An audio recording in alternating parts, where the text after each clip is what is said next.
క్రీస్తు ప్రభునందు ప్రియ సహోదరి సహోదరులారా, మనం తపకాలంలో 2వ వారంలో ఉన్నాం, శనివారంలో ఉన్నాం.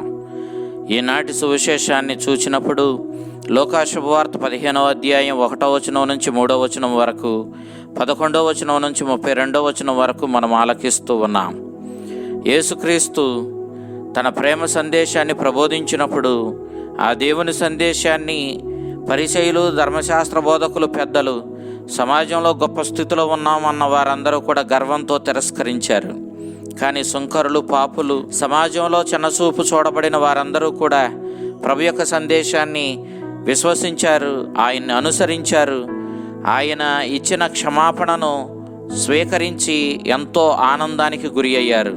ఆ విధంగా క్రీస్తుని అనుసరించి దేవుణ్ణే అనుసరించిన వారిగా దేవుని క్షమాపణ పొంది దైవరాజ్యానికి వారసులుగా వారు మారారు. వారు ఆనందంతో ప్రభు చుట్టూ తిరగడం చూచినటువంటి పరిసయ్యులు, ధర్మశాస్త్ర బోధకులు, వారు అహంకారంతో, గర్వంతో ప్రభుని తిరస్కరించింది కాకుండా పాపులతో ప్రభు తిరుగుతున్నాడని, సమాజంలో చిన్నచూపు చూడబడిన ధర్మశాస్త్రాన్ని పాటించినటువంటి సుంకరులతో ప్రభు తిరిగి, పాపులతో తిరిగి ఇతడు పాపి అయిపోయాడంటూ ప్రభుని వారు నిందించడం ప్రారంభించారు.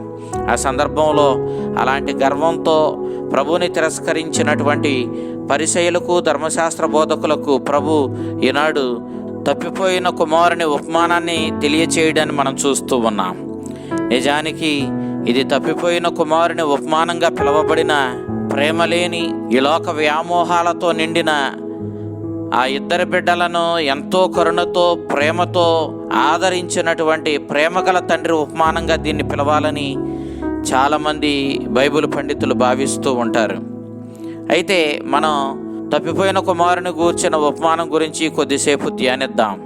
లూకా సువార్తకారుడు అందించేటటువంటి ఆ సందేశాన్ని తనలో ఇముడ్చుకున్నటువంటి, మొత్తం సువార్తకే కేంద్ర బిందువుగా పిలువబడినటువంటి ఉపమానం ఈ తప్పిపోయిన కుమారుని ఉపమానం. ఇక ఉపమానంలోకి వెళితే, ఒక తండ్రికి 2 కుమారులు ఉన్నారు అన్నాడు. ఎవరి తండ్రి? దేవుడే. అతని కుమారులు ఎవరు?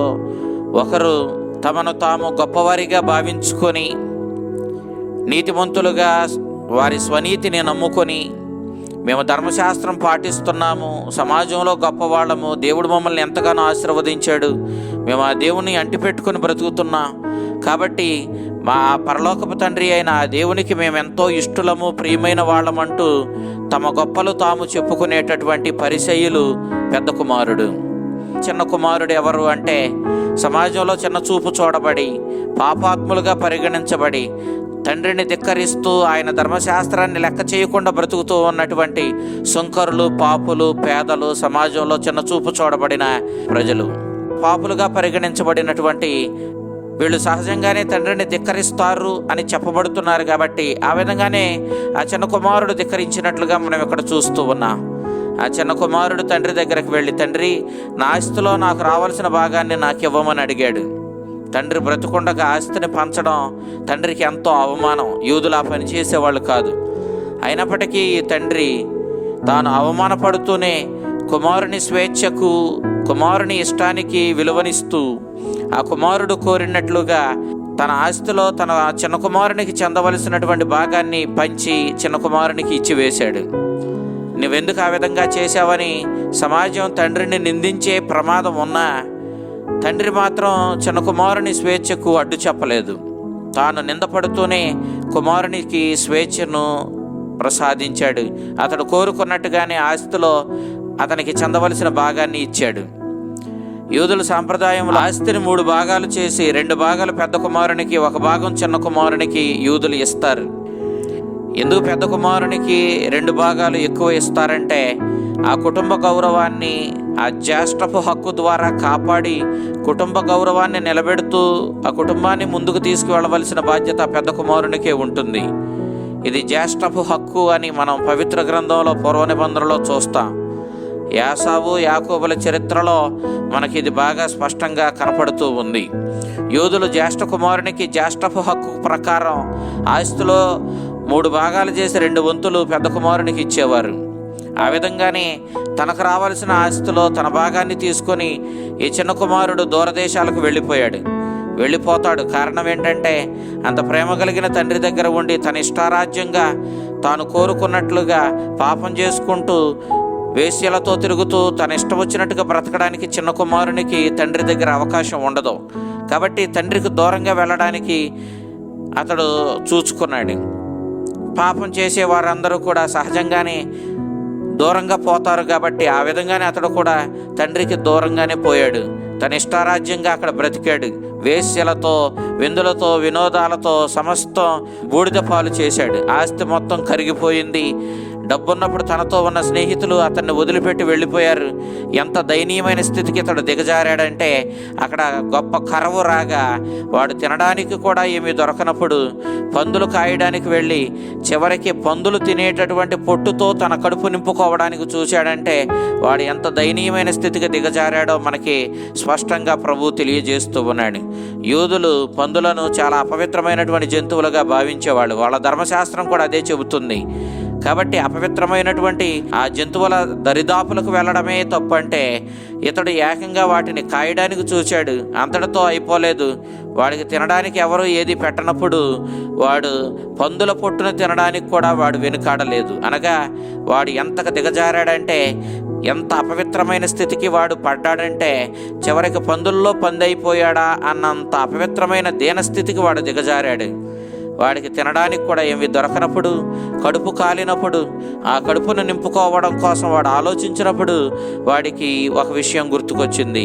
తన తండ్రి వద్ద సేవకులే తన ఇంటిలో ఏ లోటు లేకుండా తృప్తిగా భుజిస్తూ ఆనందంగా బ్రతుకుతున్నారు.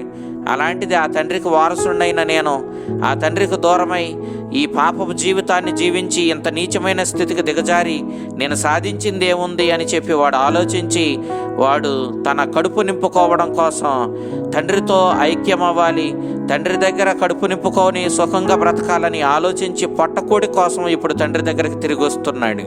మనకిక్కడ ఆ చిన్నవాడికి కనువిప్పు కలిగింది అని భావిస్తే మన విషయాన్ని సరిగా అర్థం చేసుకున్నట్లు కాదు.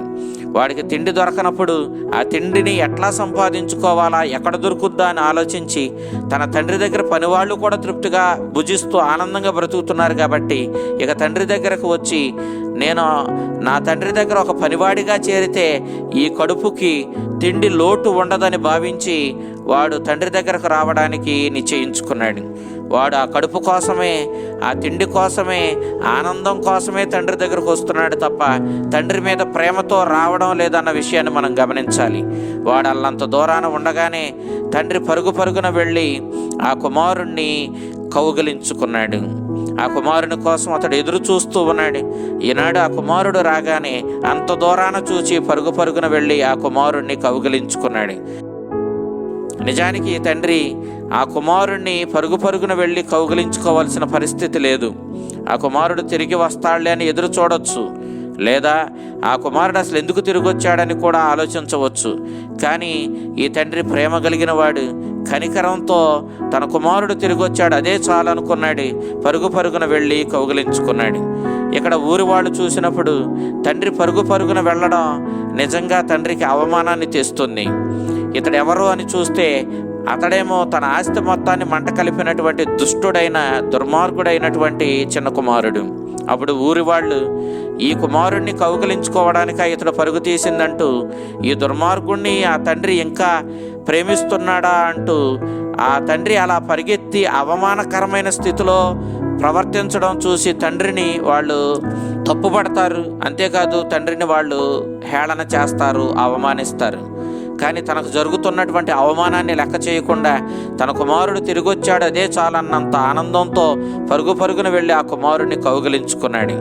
పాపం చేసి ఈనాడు కాళ్ళకు చెప్పులు కూడా లేకుండా ఒక బానిసలా బ్రతికి, యూదులలో బానిసలకు చెప్పులు ఉండేవి కాదు కాబట్టి ఈనాడు ఇతడు బానిసగా బ్రతికి చిరిగిపోయిన బట్టలతో పందులను కాచి దుర్వాసనతో దయనీయమైన స్థితిలో ఇప్పుడు తండ్రి దగ్గరకు తిరిగి వస్తూ ఉంటే, అలాంటి దయనీయమైన స్థితిలో ఉన్నటువంటి ఆ కుమారుణ్ణి ఎంతో ప్రేమ కలిగిన గొప్ప స్థితిలో ఉన్నటువంటి ఆ తండ్రి తన రాజభవనాన్ని వదిలిపెట్టి పరుగున వెళ్ళి వీధిలో తన వైపు వస్తూ ఉన్నటువంటి తన కుమారుణ్ణి కౌగిలించుకున్నాడు.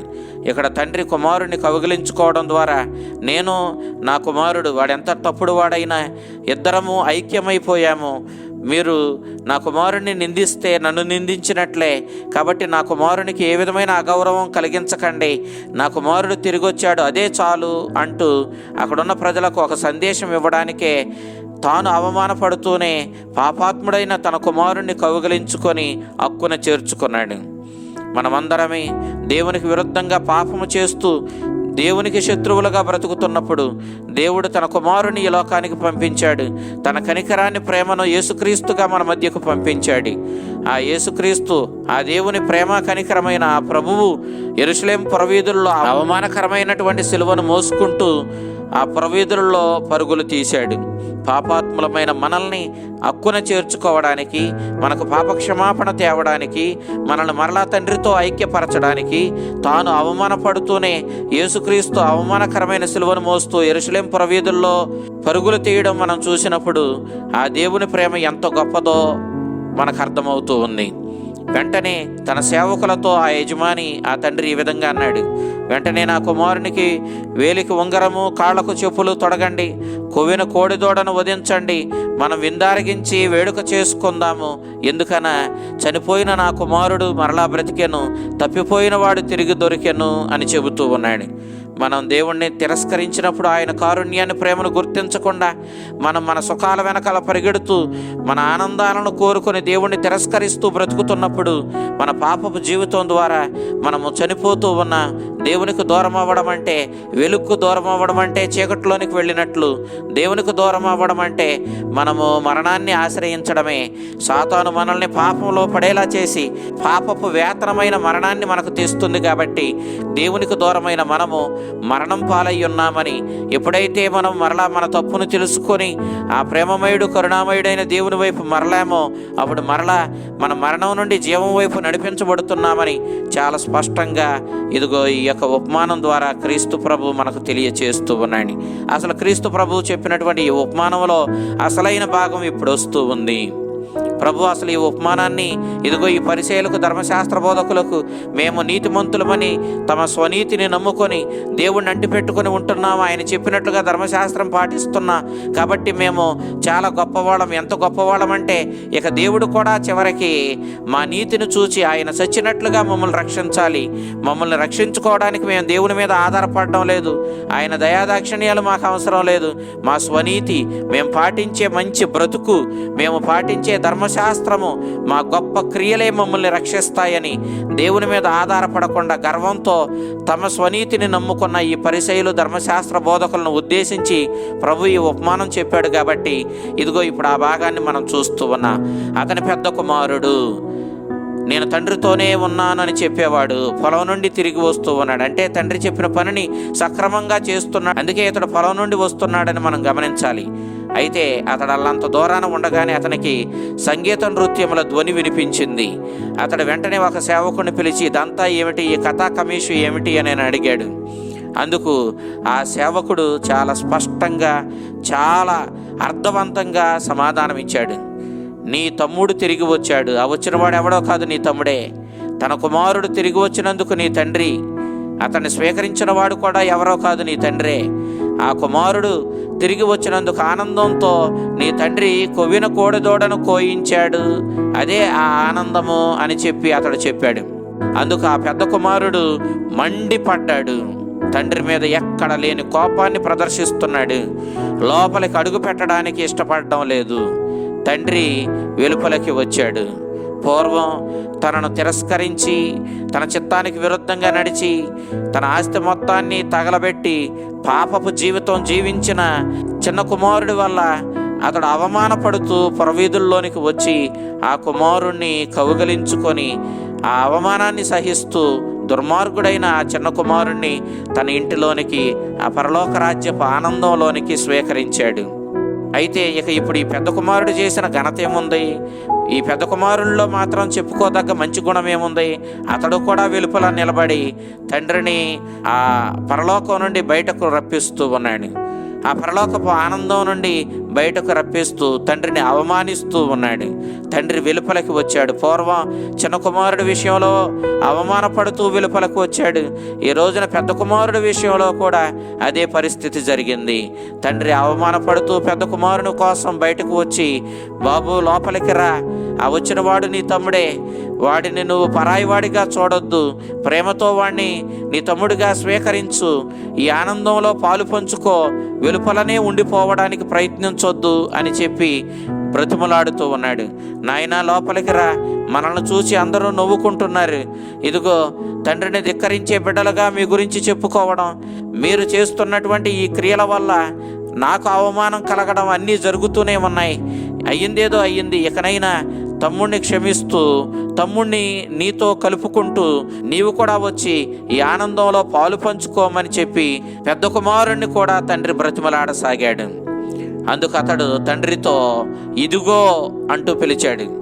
నాన్న అని పిలవలేదు, తండ్రి అంటూ సంబోధించడం లేదు, ఇదిగో అంటూ ఉన్నాడు. అంటే నువ్వెవడివి? పరాయి వాడివి, నువ్వు నా తండ్రివే కాదు. ఎందుకంటే నేను ఇన్ని సంవత్సరాలుగా నీ సేవ చేస్తున్నాను, నీ పనిపాట్లలో మునిగి ఉన్నాను, ఎన్నడూ నీ ఆజ్ఞను మీరి ఎరుగను, నీ ధర్మశాస్త్రాన్ని పాటిస్తున్నా, నువ్వు కోరినట్టు జీవిస్తున్నా, అయినను నేను నా మిత్రులతో విందు జరుపుకోవడానికి నీవు ఎన్నడూ ఒక్క మేకపిల్లనైనను ఇచ్చి ఎరుగవు అంటూ ఉన్నాడు. పూర్వం తండ్రి దగ్గర నుంచి దూరంగా వెళ్ళిపోయిన వాడు పొట్ట నింపుకోవడానికే తండ్రి దగ్గరకు వచ్చాడని చెప్పాం. ఇప్పుడు ఈ పెద్ద కుమారుడు తండ్రితో ఉన్నది కూడా ఆ పొట్ట కోసమే, ఆ ఆనందం కోసమే, తండ్రి దగ్గర నుంచి వచ్చేటటువంటి ఆ లాభాల కోసమే ఉన్నాడు, కానీ తండ్రిని ప్రేమించి కాదు. అందుకే నేను ఇంతకాలం నీతో ఉన్నా, నీ ధర్మశాస్త్రాన్ని పాటిస్తున్నా, నీ పనులన్నీ చక్కబెడుతూ ఉన్నా, కానీ ఏనాడు నీవు నా స్నేహితులతో విందు జరుపుకోవడానికి మేక పిల్లనివ్వలేదు అన్నాడు. వీడు కూడా పొట్ట కోసమే, తిండి కోసమే తండ్రితో ఉన్నాడు. తండ్రిని ప్రేమించి చిన్నోడు లేడు, పెద్దోడు లేడు, ఇద్దరూ సమానంగానే తండ్రిని అవమానించారు. వీడైతే ఏకంగా తండ్రిని తండ్రి అనకుండా ఇదిగో అంటూ ఏదో పరాయివాడిని పిలుస్తున్నట్లుగా సంబోధిస్తూ ఉన్నాడు. ఇక్కడ తండ్రిని ఇదిగో అనడం ద్వారా ఈ పెద్ద కుమారుడు తండ్రిని అవమానిస్తున్నాడు. వాడు పాపం చేసి వేశ్యలతో తిరిగి సమస్తాన్ని నాశనం చేసి వచ్చాడు. అలాంటి దుర్మార్గుణ్ణి, పాపాత్ముణ్ణి నీవు నీ ఇంటిలోనికి తీసుకువెళ్ళి వాడు వచ్చినందుకు విందు చేస్తున్నావు. ఎందుకంటే వాడెంత దుర్మార్గుడో నీవు అంత దుర్మార్గుడవే. మీరిద్దరూ దొందే, మీ ఇద్దరూ కూడా నీతిహీనులే, పాపాత్ములే, పాపపు మనసు కలవాళ్లే. కాబట్టి మీరిద్దరూ చాలా సులువుగా ఐక్యమయ్యారు, కలిసి ఆనందిస్తున్నారు. ఇలాంటి పాపాత్ములు ఆనందించే ఈ ఆనందంలోకి నేను రాలేను. ఎందుకంటే నేను నీతిమంతుణ్ణి, నేను నీతికి బ్రతికేవాడిని, గొప్పవాడిని. నేను ఈ పాపాత్ములు కలిసి చేసుకునే ఈ ఆనందంలో నేను అడుగు పెట్టలేను అంటూ తన స్వనీతిని నమ్ముకుని ఈనాడు ఆ పరలోకపు ఆనందాన్ని చేరకుండా తన గొప్పతనానికి పోయి కరుణామయుడైన తన తండ్రిని తిరస్కరిస్తూ, ఆ తండ్రి దగ్గర ఉన్న పరలోకపు ఆనందాన్ని తిరస్కరిస్తూ ఇతడు తన స్వనీతి వల్ల పరలోకం నుండి, ఆ ఆనందం నుండి, ఆ తండ్రి నుంచి దూరంగానే ఉండిపోతూ ఉన్నాడు. నిజంగా ఎక్కువ తండ్రికి అవమానాన్ని తెచ్చింది, ఎక్కువ కీడు తెచ్చుకున్నది ఎవరంటే ఈ పెద్ద కుమారుడే. నీతిమంతులమని చెప్పుకుంటున్న ఈ పరిసయ్యులు, ధర్మశాస్త్ర బోధకులే ఆ ప్రభు తెచ్చిన ఆనందంలో ఆ పాపాత్ములతో కలిసి పాలు పంచుకోవడానికి మేము వారిలాంటి దుర్మార్గులం కాదంటూ వెలుపల ఉండిపోయిన ఈ పరిసయ్యులు, ధర్మశాస్త్ర బోధకులే నిజంగా క్రీస్తు తెచ్చిన రక్షణానందాన్ని, ఆ పరలోకపు తండ్రితో కలిసి అనుభవించే సంతోషాన్ని, నిత్య జీవాన్ని పోగొట్టుకుంటున్నారు అన్న విషయాన్ని మనం ఇక్కడ గమనించాలి. నీవు నాకు ఒక మేకపిల్లనైనను ఇవ్వలేదు, కానీ నీ సంపదలను వేశ్యలతో పాడు చేసిన ఈ నీ కుమారుడు అన్నాడు. ఈ నీ కుమారుడు అంటే ఈడు ఎలాంటి వాడో నీవు అలాంటి వాడవే. అతడు నీ కుమారుడు, నేనైతే నీ కుమారుడిని కాదు అంటూ తండ్రిని తిరస్కరిస్తూ ఉన్నాడు. ఈ నీ కుమారుడు తిరిగి వచ్చినంతనే అతని కొరకు నీవు కొవ్విన కోడి దూడను కోయించితివి అన్నాడు. అంటే అతడు నీ కుమారుడు, కానీ నేను నీ కుమారుడిని కాదు. ఎందుకంటే వాడు పాపాత్ముడిని స్వీకరించిన నీవు పాపాత్ముడివే. కాబట్టి ఈ పాపాత్ముల విందులో ఆనందంలో మేం పాలు పంచుకోము, ఎందుకంటే మేము నీతిమంతులమని చెప్పిన పరిసయ్యులకి సాదృశ్యం ఈ పెద్ద కుమారుడు. ఇక పెద్ద కుమారుల్లో గొప్పతనం ఏముంది? చిన్న కుమారుడే చాలా వరకు అదృష్టవంతుడు. ఆ చిన్న కుమారుడే చాలా వరకు పెద్ద కుమారుడితో పోలిస్తే మనకి మంచిగా కనపడుతూ ఉన్నాడు. ఇక ఈ సందర్భంలో ఆ తండ్రి హృదయ భారంతో ఈ విధంగా పలుకుతూ ఉన్నాడు, కుమారా, నీవు ఎల్లప్పుడూ నాతోనే ఉన్నావు, నాకున్నదంతయు నీదే కదా. అవును, పరలోకపు తండ్రి సమస్తము తన పెద్ద కుమారుడిదే అనుకున్నాడు. కానీ ఆ పెద్ద కుమారుడు తండ్రి దగ్గర నుంచి వచ్చే వాటి మీద ప్రేమ కలిగి ఉన్నాడు, కానీ తండ్రి మీద ప్రేమ లేదు. ఇటు చిన్న కుమారుడికి తండ్రి మీద ప్రేమ లేదు, పెద్ద కుమారుడికి తండ్రి మీద ప్రేమ లేదు. మరి ఇక నేను పెద్ద కుమారుడిని గొప్పోడిని నీతిమంతుడిని అని చెప్పుకోవడంలో మిగిలిందేముంది? అతడు సాధించిందేముంది? తండ్రికి ఇచ్చిన ఘనత ఏముంది? అందుకే తండ్రి ఈ విధంగా ఈ ఉపమానాన్ని ముగిస్తూ ఉన్నాడు. మీ నిజమైన ఆస్తి ఎవరో నేనే. మీరు నన్ను ప్రేమించి నాతో ఉండాలి, నన్ను ప్రేమించి నా ఆజ్ఞలను పాటిస్తూ నన్ను విధేయిస్తూ మీరు నన్ను ఆస్తిగా భావించి నన్ను అంటిపెట్టుకొని ఉండాలి. కానీ నీవు మేకపిల్లని ఇవ్వలేదని, నా దగ్గర నుంచి వచ్చేది ఏదో నీకు లోటు చేశానని నన్ను తప్పుపడుతూ ఉన్నావు. మీకు నేనా నిజమైన ఆస్తి, నా దగ్గర నుంచి వచ్చే వరాలా అని ఈనాడు ప్రభు ప్రశ్నిస్తూ ఉన్నాడు. చిన్న కుమారుడు తండ్రి దగ్గర నుంచి వచ్చే దాని మీద ప్రేమతోనే వచ్చాడు, కానీ తండ్రి మీద ప్రేమతో రాలేదు. పెద్ద కుమారుడు తండ్రి మీద ప్రేమతో రాలేదు, తండ్రి దగ్గర నుంచి వచ్చే వాటి మీద ప్రేమతోనే తండ్రితో అంటిపెట్టుకొని ఇప్పుడు దాకా ఉన్నాడు. ఈ రోజున ఇద్దరూ తండ్రిని ప్రేమించలేదు, చెప్పుకోవడానికి మన దగ్గర ఘనత ఏమీ లేదు. ఆ కరుణామయుడి ఎల్లలో లేని కనికరమే మన ఆస్తి, ఆ కారుణ్యమూర్తే మన నిజమైన ఆస్తి. ఆ కరుణామయుణ్ణి మనం అంటిపెట్టుకొని ఆయనకు మన జీవితంలో ప్రాధాన్యతనిచ్చి ఆయన చిత్తానుసారము జీవించడానికి మనం ప్రయత్నించాలే తప్ప, ఆయనకే ప్రాధాన్యతనివ్వాలి తప్ప, ఆయన దగ్గర నుంచి ఏదో వస్తుందని ఆయన మీద కంటే ఆయన నుంచి వచ్చే వాటి మీద ప్రేమతో మనం తిరిగినప్పుడు, ఆయన అంటిపెట్టుకున్నప్పుడు, ఆయన దగ్గరికి వెళ్ళినప్పుడు ఆయన మనల్ని చూసి సంతోషించడన్న విషయాన్ని మనం గమనించాలి. ప్రభు ఈనాడు పాపాత్ములే అయినా వాళ్ళు పరలోక రాజ్యంలో నుండి వెలుపల ఉండడానికి వాళ్ళు ప్రయత్నించలేదు. వాళ్ళు తమ తప్పులను గుర్తించి హృదయ పరివర్తన చెంది ఇదిగో ఈనాడు ఆ పరలోక రాజ్యపు విందులో పాలు పంచుకున్నారు. నీతిమంతులమని చెప్పుకుంటున్న మీరు అసలు దేవుడిచ్చే ఆ బహుమానమైన పరలోక రాజ్యపు ఆనందాన్ని పోగొట్టుకుంటున్నారని ఆ పరిసయ్యులకు, ధర్మశాస్త్ర బోధకులకు ప్రభు చురకలు వేస్తూ సందేశాన్ని అందించాడు. మరి మనం ఏ విధంగా జీవిస్తున్నాం? దేవుని యొక్క కనికరాన్ని కోరుకొని బ్రతుకుతున్నామా, లేక మన స్వనీతిని నమ్ముకొని మన గొప్పలకు పోయి దేవుణ్ణి అశ్రద్ధ చేస్తూ దేవుని దగ్గర నుంచి వచ్చే వాటి మీద కాంక్షతో దేవుణ్ణి అంటిపెట్టుకొని బ్రతుకుతున్నామా? ఈనాడు ఈ ఉపమానం చాలా గొప్ప సందేశాన్ని మనకు అందిస్తూ ఉంది. ఆలకించినటువంటి ఈ సందేశాన్ని జీవితంలో పదిలపరుచుకొని మన ప్రాధాన్యత అంతా దేవుడే, దేవుని కోసమే బ్రతుకుతూ ఈ లోకాన్ని, ఈ లోక సంపదలను మనము ఏమాత్రము విలువనివ్వకుండా ఆ పరలోక సంపద అయిన దేవుని మీద మన మనసు నిలుపుకొని మన జీవితాలను ధన్యం చేసుకున్న ఆ చల్లని ప్రభు మిమ్ములను, మీ కుటుంబాలను ఆ పరలోకపు సంపద ఆశీర్వాదాలతో నింపి దేవుని ప్రేమించే మనసులు మీకు ఇచ్చి ఆ దేవుని రక్షణ ఆనందాన్ని సొంతం చేసుకునే భాగ్యాన్ని మీకు అనుగ్రహించునుగాక. ఆమేన్.